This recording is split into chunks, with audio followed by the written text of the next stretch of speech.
महाकालेश्वराय नमः नीलकण्ठेश्वराय नमः रावणकृत श्रीशिवताण्डव स्तोत्रद्वारा अर्चनम् ओम जटाटवीगलज्जल प्रवाहभावितस्थलेगलेवलम्बलम्बितम् भुजङ्गतुङ्गमालिकाम् ढमट्टमट्टमट्टमन्निनादमट्टमरमयम् चकारचण्डताण्डवम् तनोतु नः शिव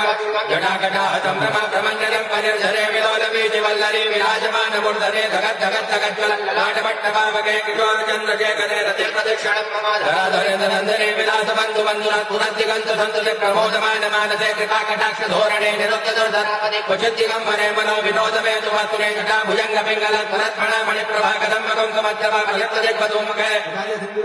उत्तरीयमेदुरे मनो विनोदमद्भुतम् विभत्तभूतभर्तरे सहस्रलोचनप्रभृतशेखरे कशेखरा प्रभूतधूनिधोरणे विधूतराङ्गपीठभो भुजङ्गराजमालयानि वज्रजाटजूट महाकालेश्वराय नमः नीलकण्ठेश्वराय नमः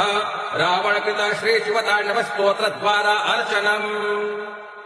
ओम जटाटवीगलज्जल प्रवाहभावितस्थलेगलेवलम्बलम्बितम् भुजङ्गतुङ्गमालिकाम् ढमट्टमट्टमट्टमन्निनादमट्टमरमयम् चकारचण्डताण्डवम् तनोतु नः शिव